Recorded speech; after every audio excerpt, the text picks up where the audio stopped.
Hi, welcome to the SCSBA Special Legislative Update webinar. I'm Cheryl Burgess, SCSBA President-elect and proud Lexington School District 3 board member. On behalf of the Board of Directors, we thank you for joining us today.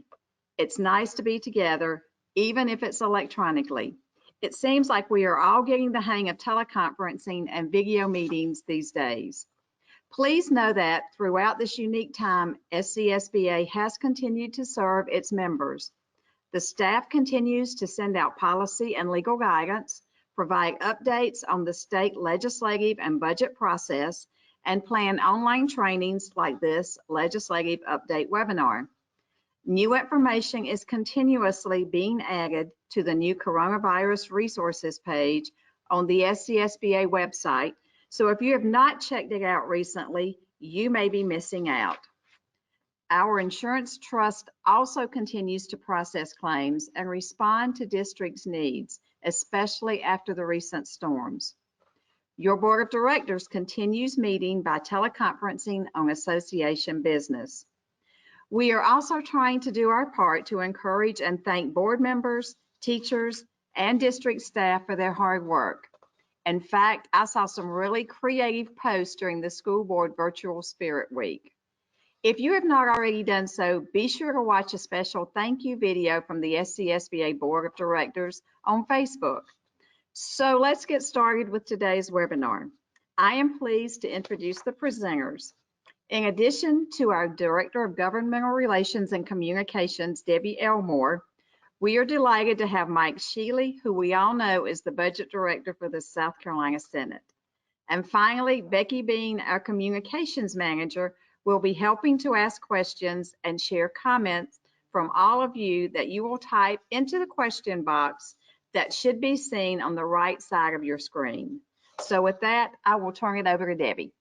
Thank you, Cheryl, and thank you, all of you who are participating in this webinar.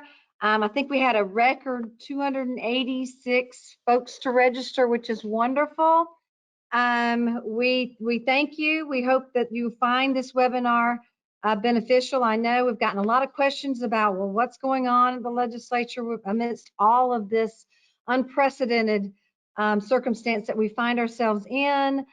So we hope you find this helpful, and I am personally delighted to have Mike Sheely here to be able to present maybe not so good of a revenue picture, but nonetheless, I know that's of most interest to you all, and we're going to turn it over to him in just a minute. But I also want to do something real quick from a logistics standpoint. Also would like for you all to notice on the right-hand side of your screen, you should see a box called Handouts, and that is where you can actually download the handout for the webinar. And then also, Mike Sheely has a PowerPoint presentation. You can also download that as well, but we will also be showing that to you as he is speaking, but you can download those documents now from that screen. Also, as Cheryl mentioned, please feel free to offer comments, questions throughout the webinar. I think in order to get through all the information, we've decided that we will take all those up towards the end of the webinar, but we really invite you to feel free to put in your comments or questions. So I think, have I done all the logistics there of it? I'm looking for Becky's, yeah, nodding there, I have. Okay. Also, just to keep in mind too that just want to remind everyone that the camera adds about, I don't know, 100 pounds on people. So I'm really, just so you'll know. And then I think my camera on my computer is broken because it's adding more wrinkles that I didn't know exist. So just so you'll know that, thought that's an important thing to take note of. Okay. All right, so let's get to the legislature information, which I know that's what you all are all interested in. And I'm just going to start by kind of talking about where we're at now. Where are we at now? Because it has been turned upside down. And in order to talk about where we are now, I think we need to go back. And I want to take you back to the week of March the 9th. It seems like yesterday, but at the same time, it seems like months ago. So at March the 9th,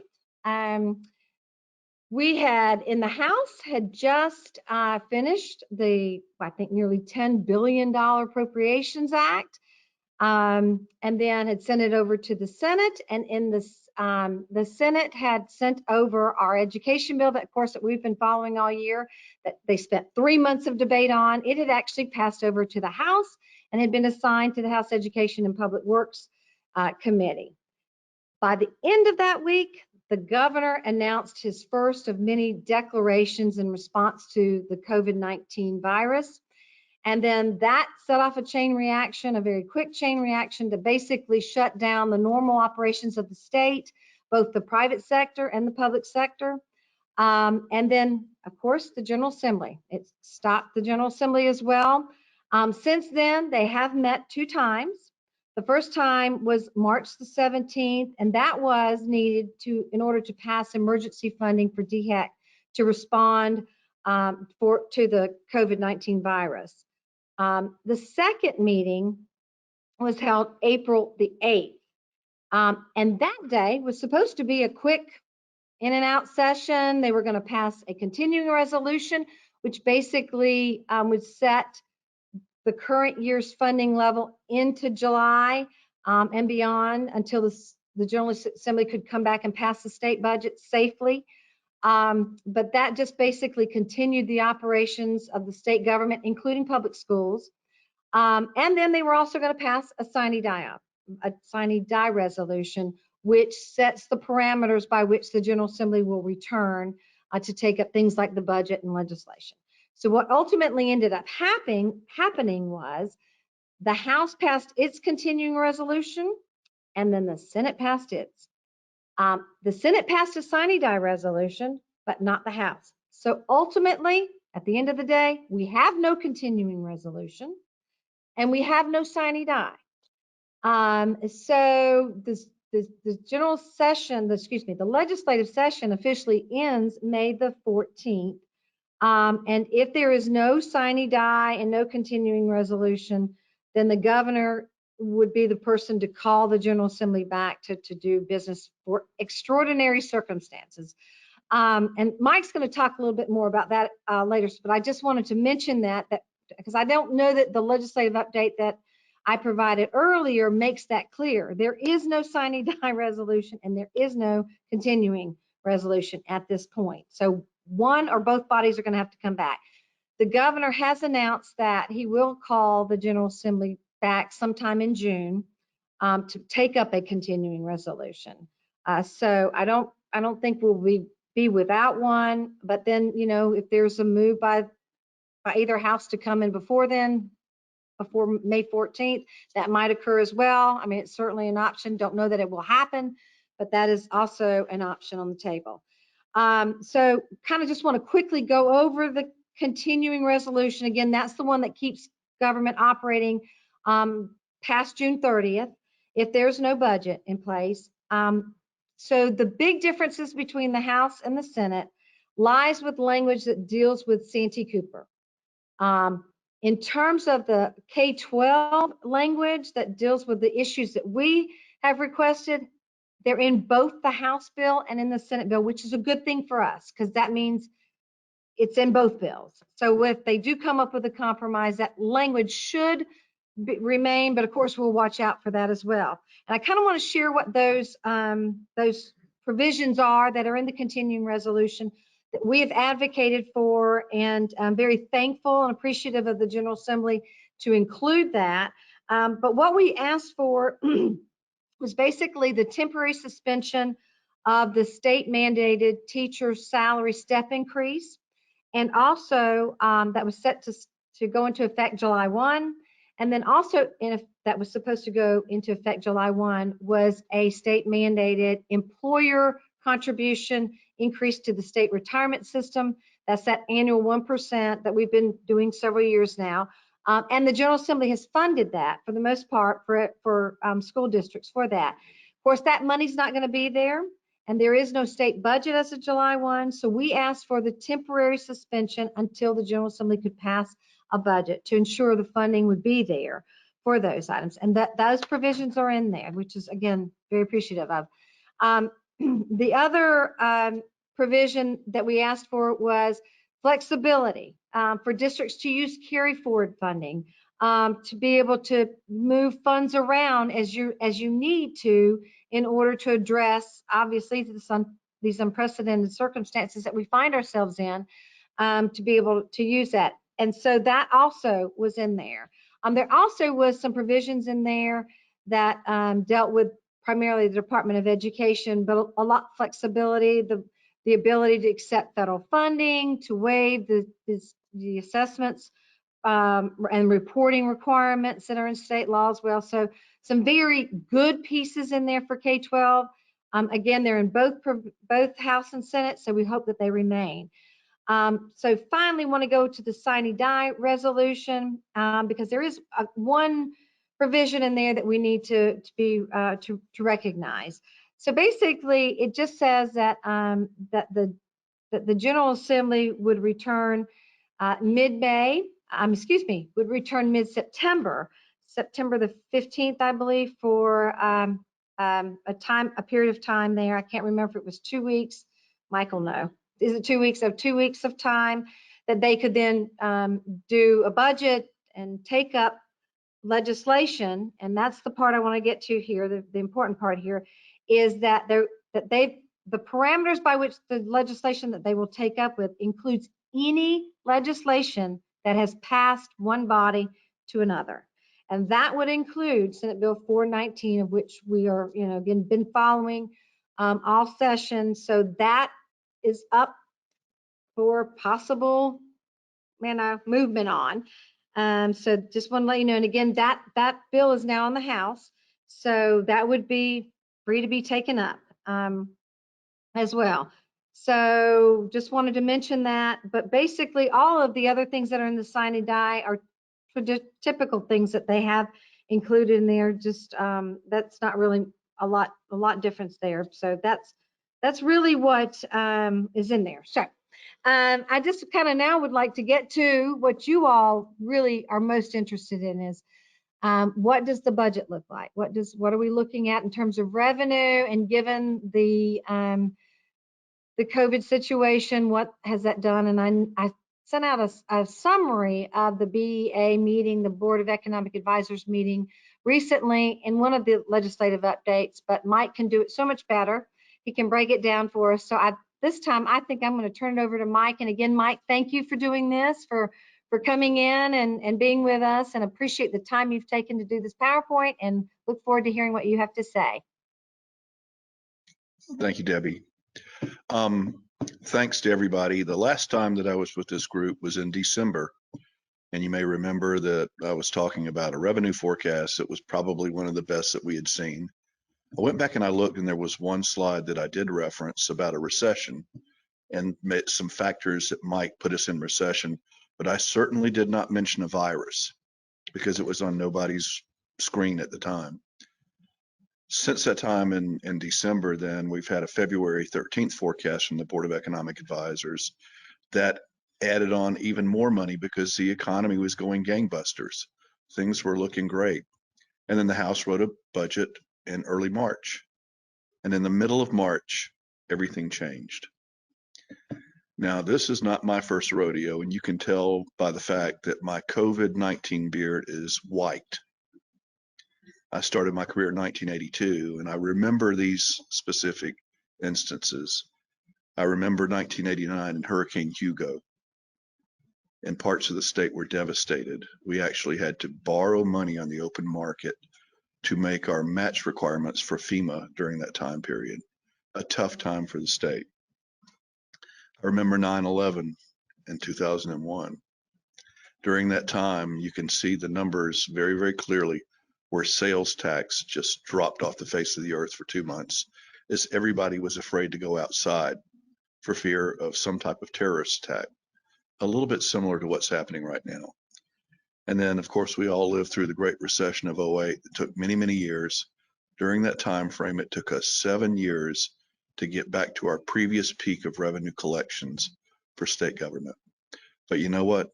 We survived all of those, and we made changes so that things would be better. And we'll get through this one in the same way. So with that, I put together a PowerPoint presentation. I hope you'll find it informative. The first part of it is going to mention the bills that Debbie had talked about, and then we're going to go a little bit into more into the economics and the revenue forecast. So let's dive in. The first bills that I want to mention are ones that you probably were normally keeping up with. That's H5201 and H5202. These are the bills that you would see actually this week. Earlier in the year, we had scheduled this week for Senate budget debate on 5201 and 5202. As you can see, I'm here rather than at the State House. So those bills are still in the possession of the Senate Finance Committee right now, waiting for action to be taken on those. But you need to keep those in the back of your mind. Remember, the Capital Reserve Fund is a separate bill per the Constitution, about $162 million of specific appropriation off of that. And everybody knows the General Appropriations Bill. In addition to those bills, there are several continuing resolution bills that you need to be aware of. The first one is H3411. This bill was reported to the Senate floor by the Finance Committee with what we call a strike and insert amendment. So all the guts were taken out of the bill and we amended it with something completely different. That was done on March the 17th. The amendment at that time was what I like to call a pure continuing resolution. So it just says, whatever was in Part 1A of the budget for the current year, which is not far from ending, just carries over into the next year, and it buys us time to whenever we write a budget. There was the Finance Committee amendment was adopted on the 17th by the full Senate, and the bill was given second reading that day. Remember from your Schoolhouse Rocks, 3 readings in the Senate, 3 readings in the House, or vice versa. So we gave it second reading and then had the ability on April the 8th, whenever everybody came in, to pass that bill on third reading and send it to the House of Representatives for their concurrence with a larger amendment that was drafted that Debbie went over major parts of it with you. This is what I call an enhanced continuing resolution because it added some of the parts that were requested by the State Department of Education so that things like the suspension of testing could be accomplished by the superintendent. We also appropriated some additional money for expenses related to the COVID epidemic, excuse me. And there's a section in there, and that's where the disagreement came about, was over Section 10, and it was related to Santee Cooper. Let me take a moment to explain this. With regards to Santee Cooper, you may remember that a little bit more than a year ago, the General Assembly set up a process for the consideration of the sale of Santee Cooper. Studies were done, bids were taken, a reform package was received from Santee Cooper, and all of those were presented to the Senate Finance Committee and the House Ways and Means Committee. 3 different options, both sides, both committees. Both committees earlier in the legislative session rejected all 3 options that were presented to them. They rejected the sale, they rejected a management agreement, and they rejected a reform by Santee Cooper. But what at that time a majority on both sides seemed to want to do was to hold any major actions for Santee Cooper in abeyance until such time that the General Assembly could make a decision. Do they want to further pursue a sale but get a better price? Do they want to reform Santee Cooper? And if so, in what way? That's really where the negotiation broke down. And I think many of you read about it in the newspapers and saw it on media. Won't comment about that further other than say that that was the only real snag that was related to the consideration of these continuing resolution bills. So with H3411, if or when the House returns, the question for the House is concurrence with the Senate amendments on a House bill. So we're going to go to the second one. On that same day, on April the 8th, the House decided to take a bill that was in their box, that was a House bill that was amended by the Senate and sent back to them for concurrence. Remember again, Schoolhouse Rocks, you can amend a bill to the 3rd degree, but then you cannot amend it anymore. So they had a bill that they had the opportunity to amend. They did so and used almost the exact same amendment as the previous bill that I talked with, amended it and sent that to the Senate. So whenever the Senate returns, they'll have a message in the Senate box from the House that H 3485, the Senate amendments on that bill, were amended. Therefore, the question before the Senate is to concur with the House amendments. Now, probably in all likelihood, your eyes have glazed over. So I'm going to explain it in something that's real simple. Let's say after today, I go home and I ask my wife, said, well, what do you want to do for supper?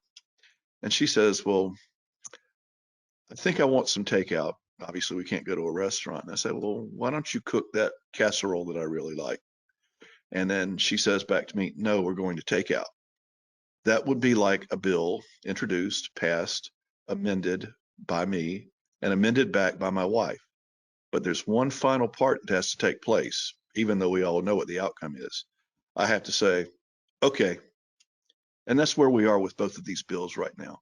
We just didn't have the other body say, okay. That's how close they are to passage.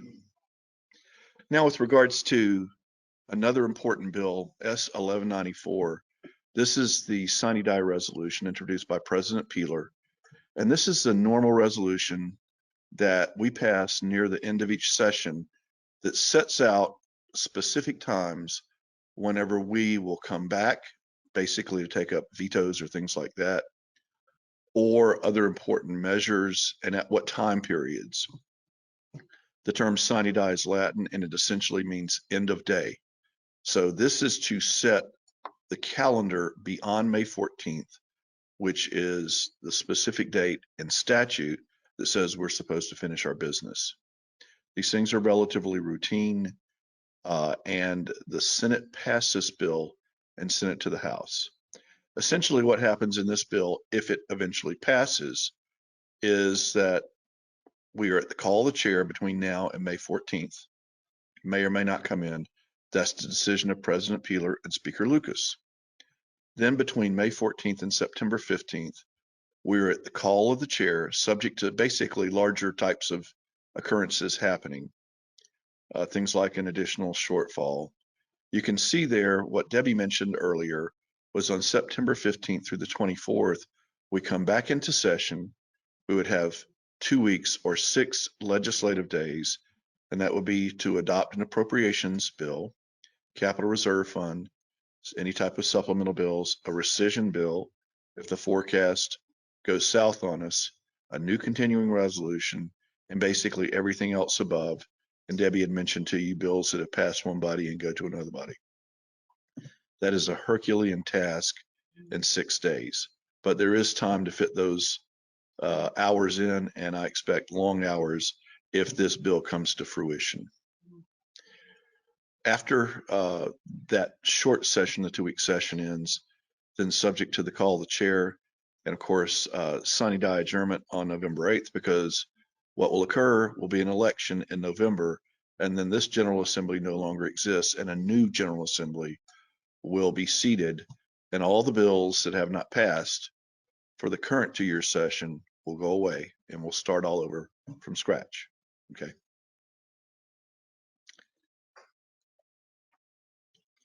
Now, Debbie had posed the question, what occurs if none of this stuff passes?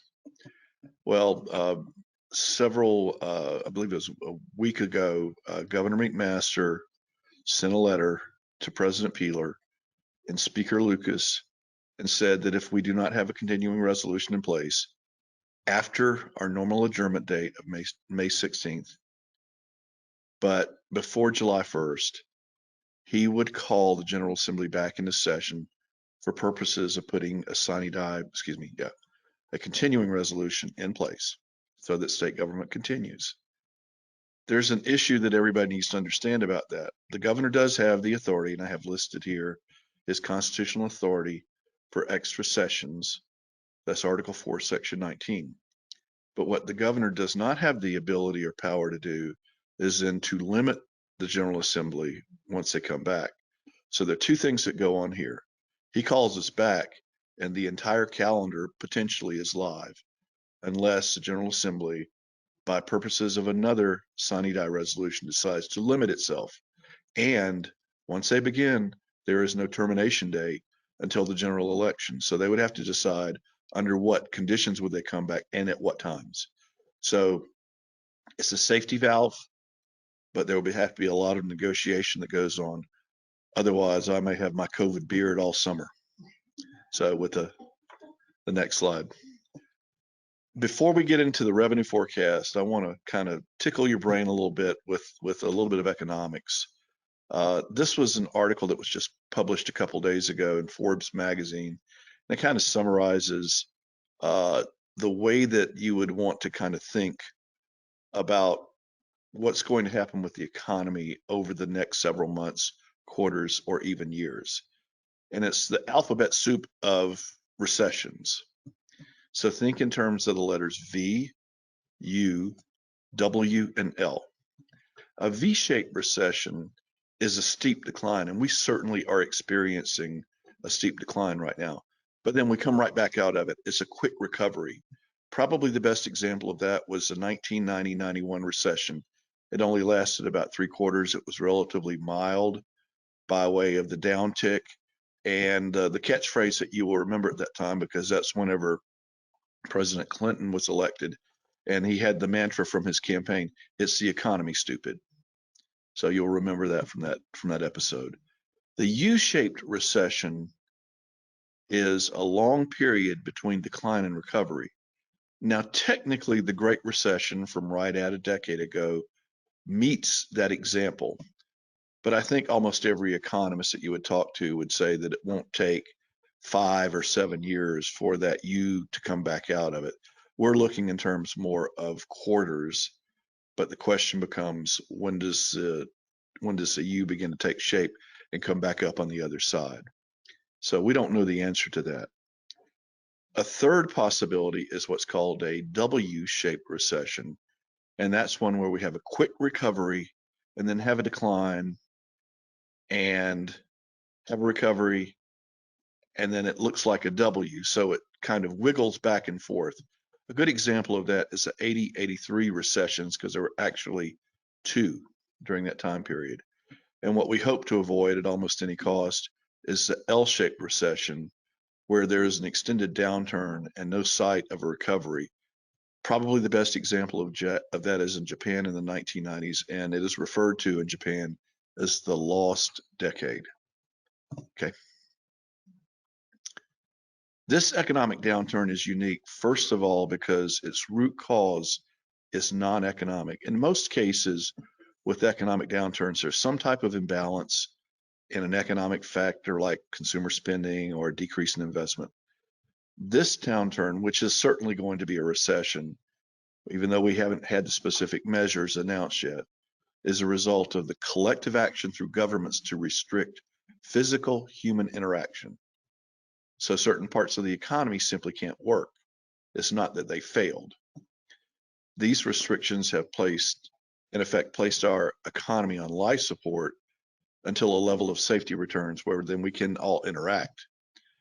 This economic downturn is also unique because of its swiftness.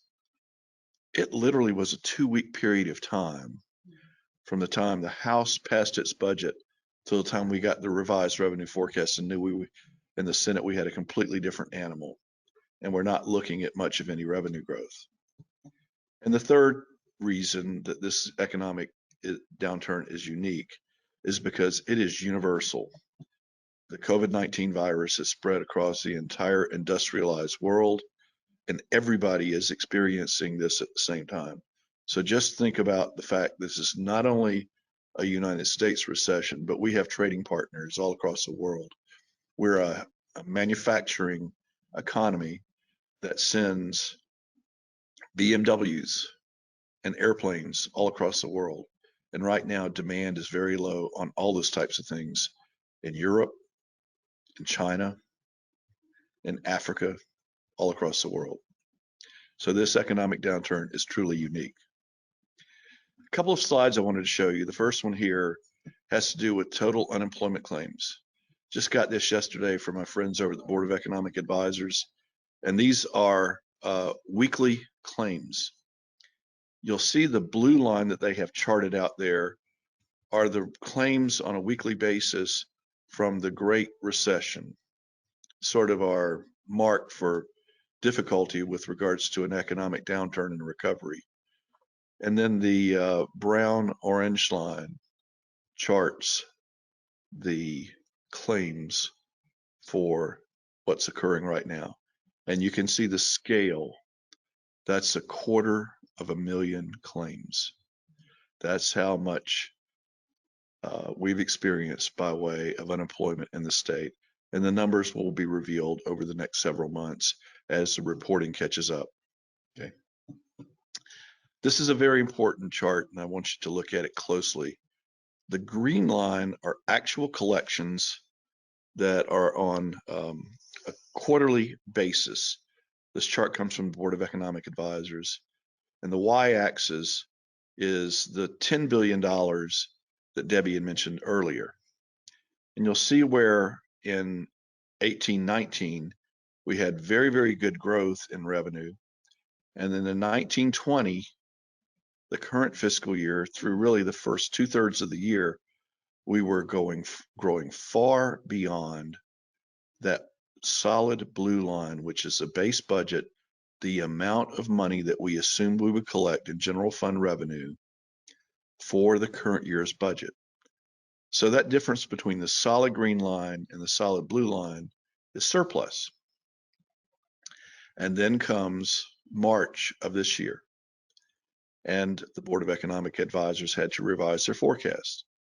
So what you see in that dotted green line going out into the future is right now what they expect by way of those revenue collections. Compare that with the lighter green line, the February 2020 estimate, and then the April 2020 estimate.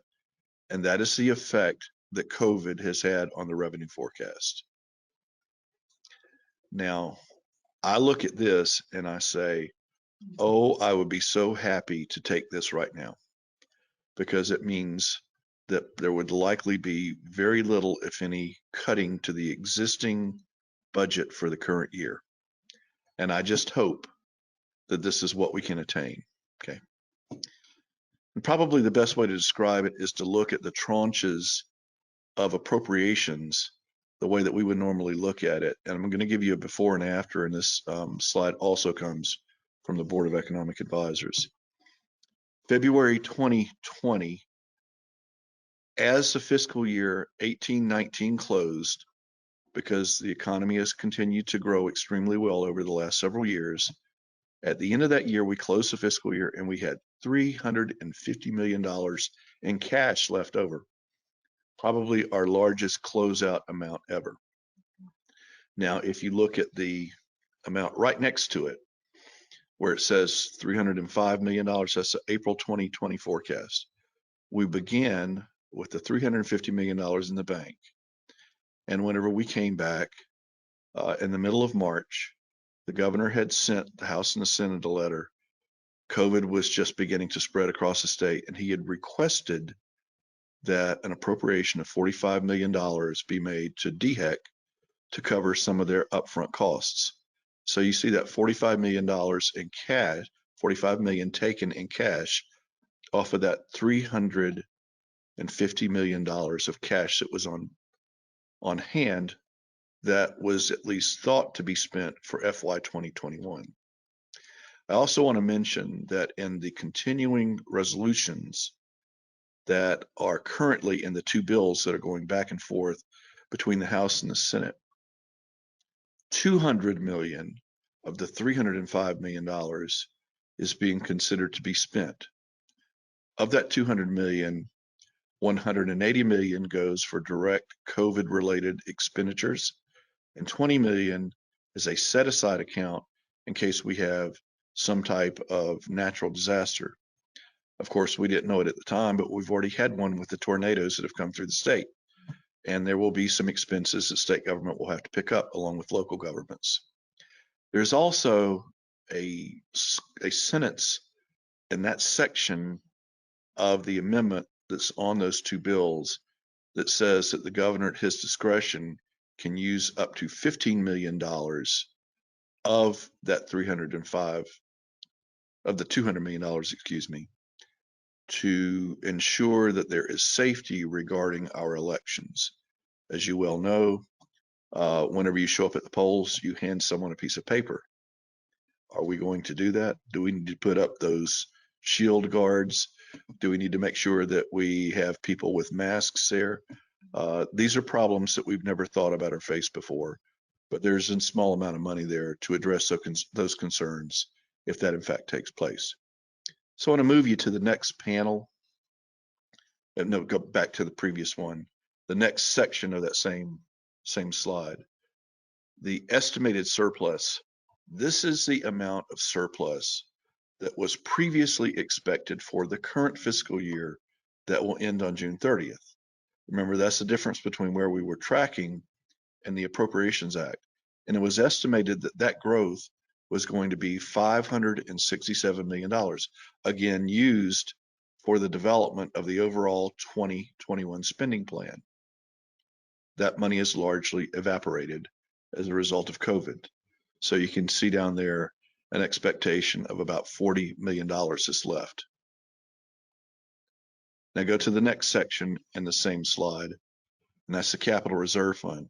That is the constitutionally mandated reserve fund that we appropriate in each budget each year. Right now, that is not taken.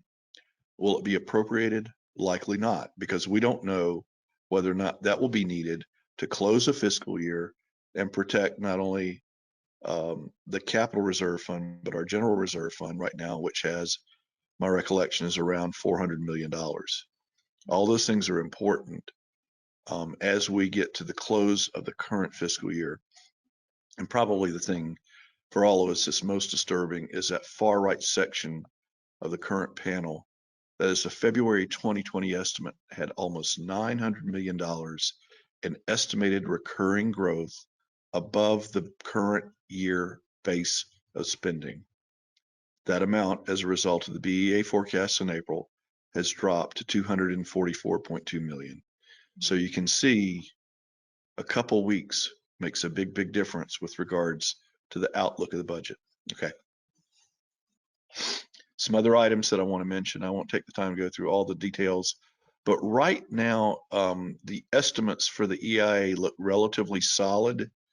Remember, part of that is we've had a substitute effect. People are not eating out at restaurants, but they're going to grocery stores. The basic problem with that is now we exempt basic foodstuff items at grocery stores, but there's still a lot of spending that's going on. We're just getting it delivered to us from an Amazon truck. So right now we're tracking relatively well on the sales tax. That of course can deteriorate, but we're keeping up with that on a monthly basis. And the homestead exemption account will probably be very similar to the previous forecast. So those look like they're holding up, and maybe a bit unusual right now, but it looks like, at least for the first data point, the lottery seems to be holding up. I guess it's because people are going to the grocery store a lot and they may be buying lottery tickets there. But those look like they are relatively stable. We'll of course monitor those on a monthly basis, and we'll let you know if those things begin to deteriorate. But right now they seem to be okay. Okay. Now the economic downturn is unique, and I want to bring this up because the layers of this time period, this recession, are very different than anything we've experienced before. I want to first bring to your attention, for the current fiscal year, our general fund budget is right at $9 billion. Our federal funds are right at $9 billion, but our other funds are at $12 billion. So that gives us a total budget of a little bit below $30 billion, and that's almost 13% of our economic activity in the state. It's a big deal. Think then of the other fund appropriations in that category, the single largest category of our $30 billion total budget are the other funds. And then of that amount, that almost $12 billion, about a third of that is tuition at our colleges and universities that they are not collecting right now, and that they had to give refunds on, as well as refunds for meal plans and also refunds for dormitories. And talking with my friends in the higher education sector, they're very afraid right now because they do not know who's going to show up in August if they are allowed to open. And then you think, layered on top of that, at many of our state-supported schools, they have a high percentage of out-of-state tuition. People that pay not only their way, but help pay the way for some of our in-state students. Will those kids show up at those institutions? So the fiscal stress and the unknowns in this sector are among the highest that I have ever seen. We'll have to wait and see what happens, but it's very disturbing what could happen in the higher education sector right now. In addition to that, and I'm not going to take much time to go over this because the information really is just beginning to finally trickle down, but we have all heard of the CARES Act, the Coronavirus Aid, Relief, and Economic Securities Act. And that covers a lot of different tranches of money that are being released and coming to the states right now. I saw earlier, a couple of days ago, whenever the governor announced his new team to begin to think about the opening up, and then he talked about the central state government function, and he's appointed his executive budget office to handle the parts of the money that are coming down. If you look at the next to the last bullet there, the assistance for state and localities, that $150 billion, the best estimate I've seen on what our state will get with that amount of money is close to $2 billion out of that. And then there's some strings that are attached. You need to stay tuned. I'm sure that Debbie and the team here will know what to tell you as it becomes more clear as to exactly what's going to come for your local school districts. Okay. And I want to end as I normally do with a quote, just to make us all think. This quote came from Margaret Mead, an American cultural anthropologist. And she once said, "Helping someone else through difficulty is where civilization starts." And I think that's kind of where we are right now. We just all need to look out for one another and help each other, and we'll be better for it as we get through this difficulty. So with that, Debbie, I have completed my presentation, and I guess it's time for some questions.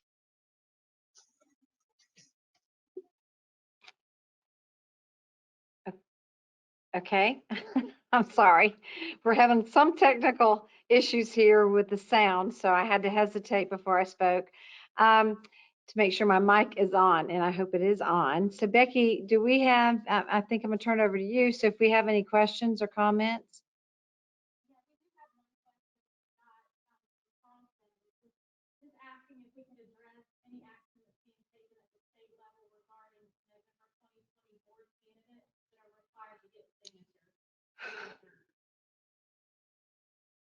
Okay, yes, I can tell you that your association has been working, trying to get some resolution with that, and I think Scott is joined in as well. I don't know if we can get him on. I don't know if he's actually took Cheryl's spot.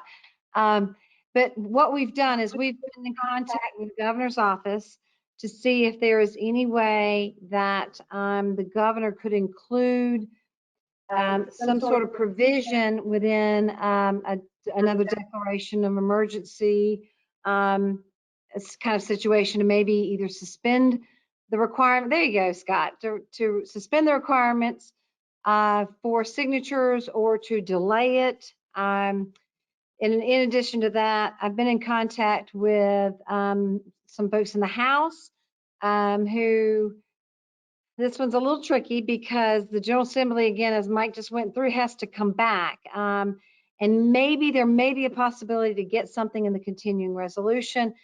But at this point, can't guarantee you anything. We're trying, we're working all different angles here. And Scott, I mean, you may want to chime in on that. Thank you.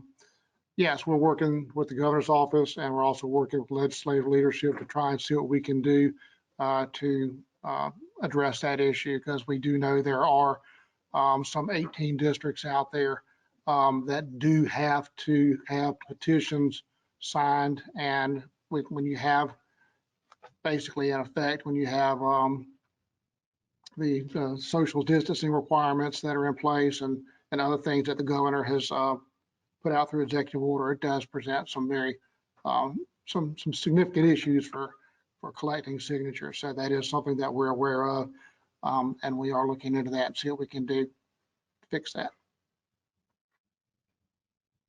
Scott, I just have been asked to repeat the question because I don't think Becky's mic was on when she asked the question. The question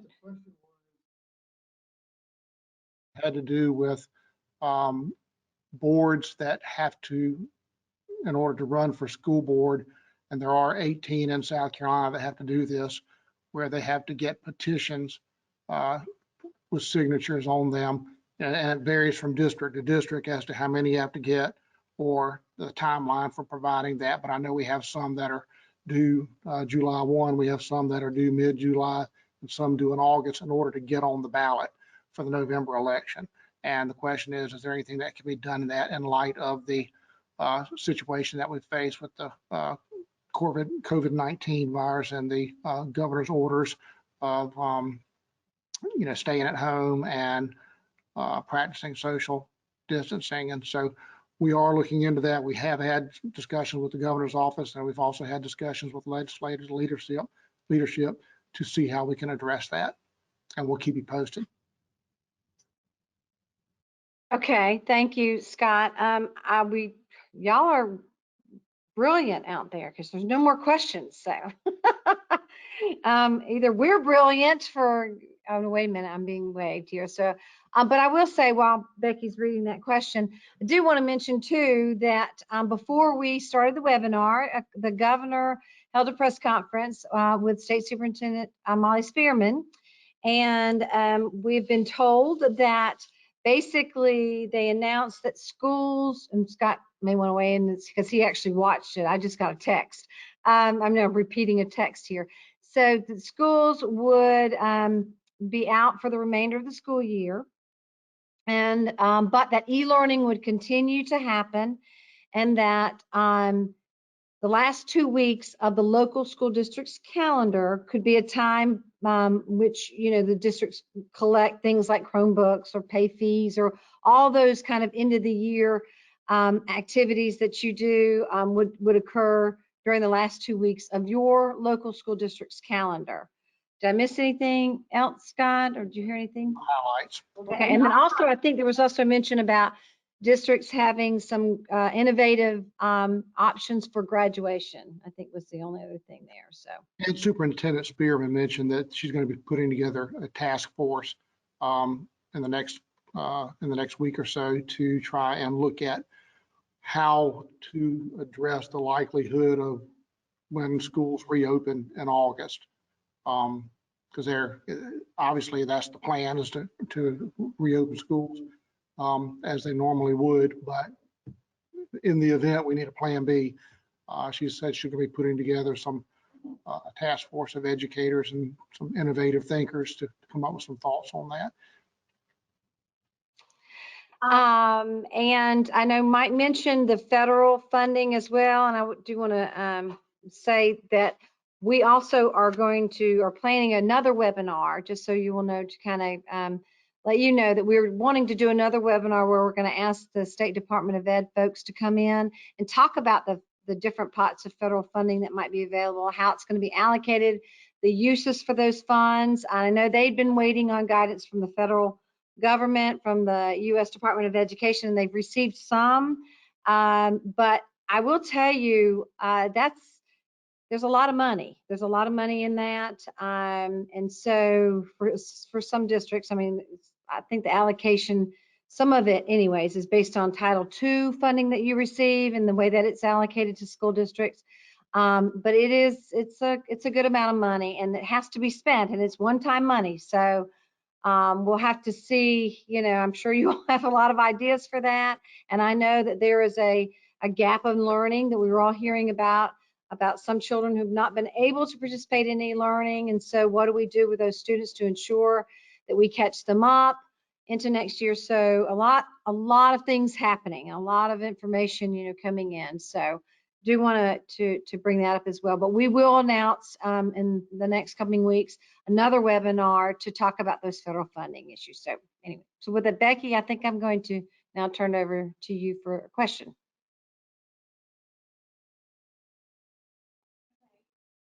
Sorry about that before. We have a few questions now. One is what's about kind of what you were speaking of, Debbie, about the CARES Act. What are the 12 areas of financial investment that districts can use the funds for?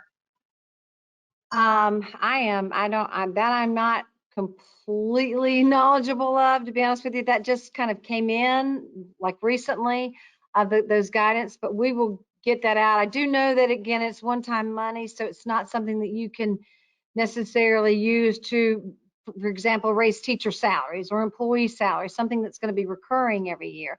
But it could be on programs, certain programs and services, professional development, and things like that. But in terms of the specifics, I don't have that at this time, but we certainly will be getting that out to you. And again, having the folks from the department who are knowledgeable of that to speak on that. So in addition to, there are actually two pots of money for K-12 within that act.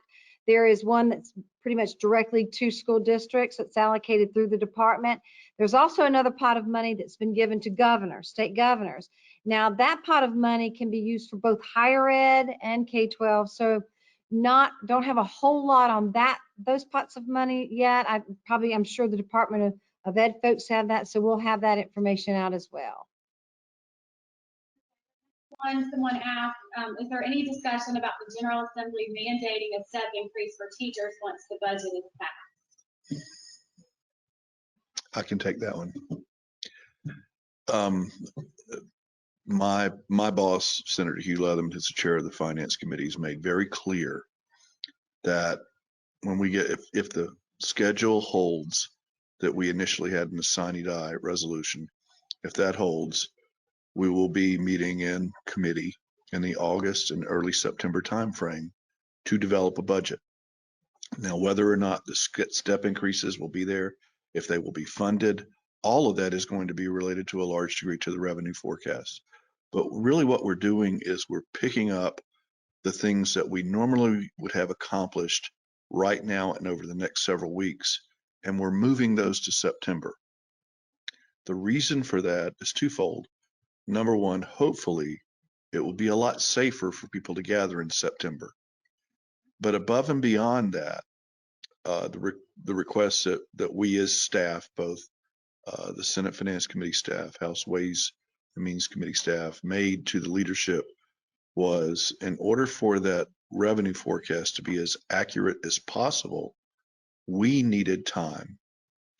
Because right now that revenue forecast is based off of a half a month of evidence of what's happened to the economy. So think of it this way: one of the big data points that you want to pay attention to going into the fall, and then if we do come back in September, if all that works out, the big data point that you want to look at is the closing of the fiscal year books for the current year by the controller. It usually gets that done sometime in August. And what you need to listen to is whether or not we ended the current fiscal year without a deficit and without having to take in any money out of the capital reserve fund or the general reserve fund. If we close our fiscal year like that, we're sitting in pretty good shape. And hopefully we do not have much more of a downturn. If we close that fiscal year and we've had to dig into our reserve funds to close the fiscal year, then you're going to see a very different circumstance. What I hope and pray for is that if and when we assemble in September, that we're not looking at essentially a rescission bill where general fund appropriations are cut across state government. But I've dealt with this stuff before, and it is a possibility. My request to you is go out and spend as much money as you can, because that way we'll get revenue collections from it. Visit your local restaurant and get takeout. This might be for Mike also. If you could just clarify about the step being frozen right now. Yeah, it fits with the with the language that's in the continuing resolution, it simply holds where we are right now in abeyance until such time as the General Assembly can take action. So it's just like we're almost extending the fiscal year by another 3 months. That's really. It's not a district choice at this point. It is not a district choice at this point. It's a suspension. Yeah. We have one question here, or a comment, I guess. It says it's a good time to keep the start date flexibility topic going and everything that's going on. Wholeheartedly agree with that. Absolutely. And I think we need to be continuing to advocate for that, and we certainly will do that. And just keep raising our voices as much as you can. You know, it's especially now, if you have, if you can explain that to your local delegation, that would be helpful as to why it's so important, especially now, to have that, and how it actually applies in your district or could apply. That would be a good thing to do. Another question, can districts pass continuing resolutions even though the state hasn't passed them yet? I think I can probably take that one, Scott. Could you prefer to do it? Well, Yeah, I had a discussion yesterday with our clerk, and our legal team had looked into it, and we believe that a local school district certainly can do so.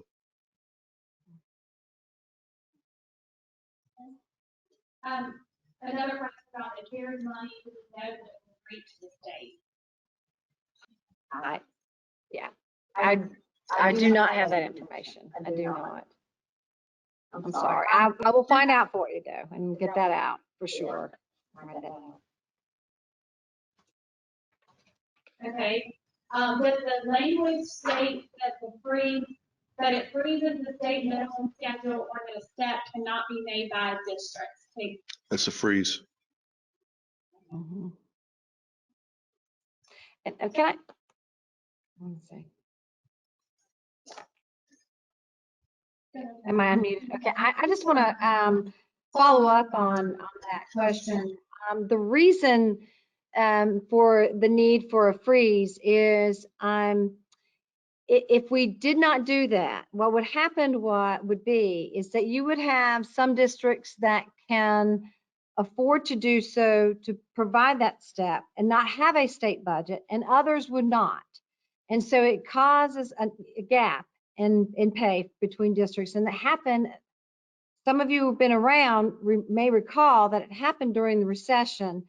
And it ended up being a very, very negative thing because it took years and years for districts to catch up.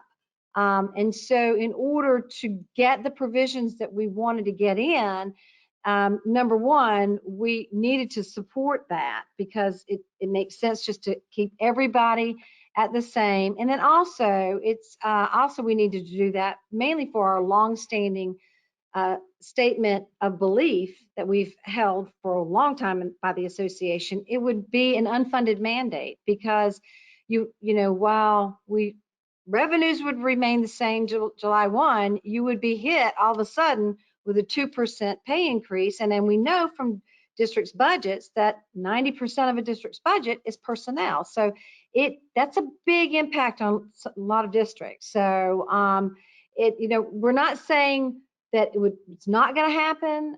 We just are saying that we're going to freeze it temporarily until a budget is passed, and then we'll see, as Mike mentioned, then we'll see, you know, what's funded and what we will do with the teacher salaries there. But it prevented basically from some districts, in some cases, if they were having to do that with no new revenue, that it may cause positions to be lost in districts, or it could be cuts to programs and services. And so we just believe that was necessary in order to hold that. So just want to hope that's clear. Okay. Someone now asked, is the retirement increase off the table for the year, or where we have to catch up once the budget is passed? Maybe repeat my question because it sounds like they're having a hard time. Okay. Oh, I'm sorry. I'm repeating the next question that Becky just asked. And the question came in about the freeze in the employer contribution for the retirement system, is it a temporary measure as well, or is it something that would remain to the budget year? And I'm going to turn that one over to Mike. It is a temporary measure. Again, that is a suspension of the increase. And the reason is, if you look at the numbers for the long term, you may remember back 3 years ago when we passed the reform measures for the retirement system, it was to get to a certain level of employer contribution rates. We had the numbers wrong. And a 1-year suspension really does not materially change us getting the retirement system back to health for the long run. But if you were to forego percent and just not make it out in the future, then that has a material difference and would weaken the system. So this is simply a suspension for the year, and the scheduled increases in the additional 1% are just moved all of them out one additional year.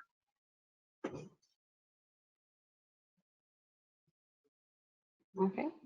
We have another question that says, what will happen to the proposal to eliminate and appoint school board members in districts that have been taken over? Can you repeat that question? It says, what will happen to the proposal to eliminate or appoint school board members in districts that have been taken over by the state? Oh, okay. And repeat that. Okay, and to repeat that, the question was, what will happen to the proposal that includes the elimination of the school boards and the appointment of an interim board? The provision that you're just talking about is in that Senate bill. It's in the Senate Bill 419. Again, that's in the House, in the House Education and Public Works Committee.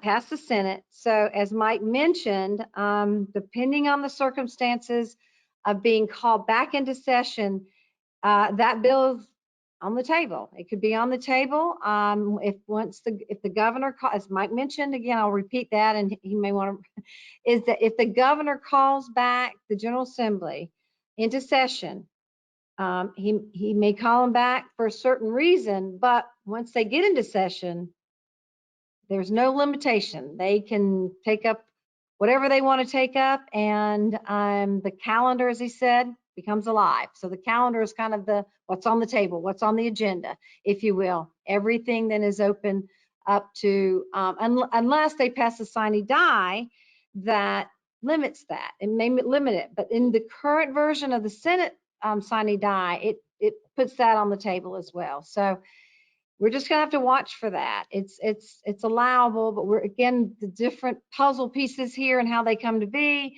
it's also going to impact that, and so we'll just have to watch for that. But it is still on the table. And so I think I want to ask a question too while we're on that.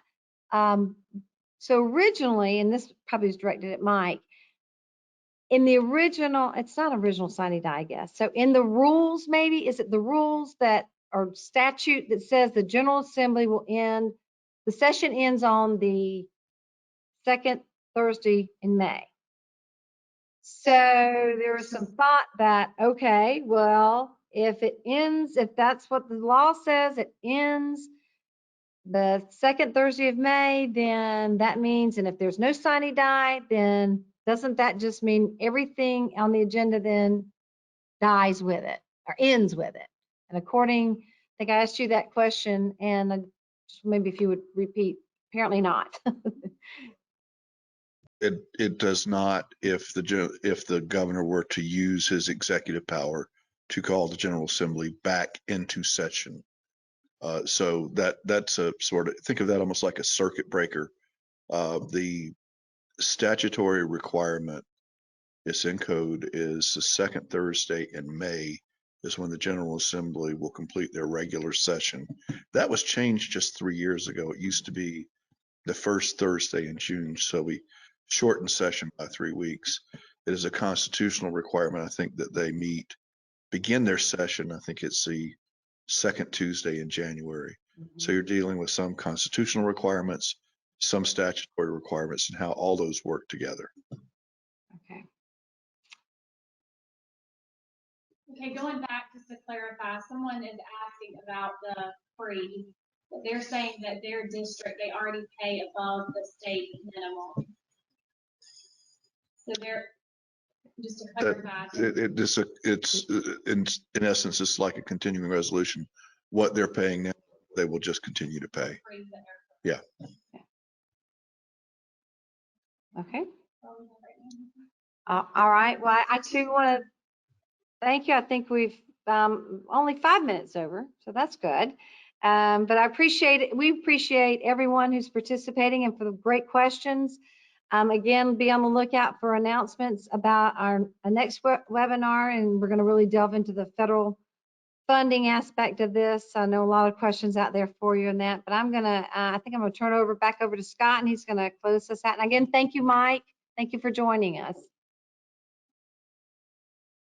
Thank you, Debbie. And I'd also like to thank our presenters today, Mike Shealy with the Senate Finance Committee, President-elect Cheryl Burgess, who joined us this morning previously, and also Debbie, and also Becky Bean for her help too. I wanted to thank you all for joining us today. And we are your association, and we are doing what we can to make sure that we get the best information to you during this unique time. And I want to thank you for the work that you're doing. Molly Spearman and the governor had a press conference this morning, and it was pointed out that other states have been taking note as to how well South Carolina is handling this crisis, how well our schools are handling this crisis.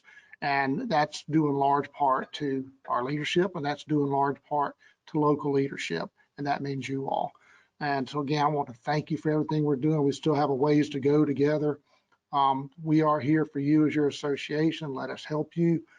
We already have a number of things that we're doing to through legal advisory and updates that we're doing. Our COVID-19 website update that we have on our webpage, training that we're providing through webinars such as today's event. And as Debbie mentioned, one to talk further about federal funding that's coming to South Carolina. And that also includes legislative updates and daily clips. So if there is something that you need from us, do not hesitate to give us a call, contact us, and let us know. We do get questions all the time from board chairs, and I know that President Chuck Sailors has been reaching out to many of you and many board chairs to find out what's going on in your districts. So again, if there's anything that we need to know about, something that we can help you with, please let us know. Once again, I want to thank you for your time today, and thank our presenters, and ask everybody to please stay safe, stay healthy, and stay 6 feet away from everybody. Thank you very much.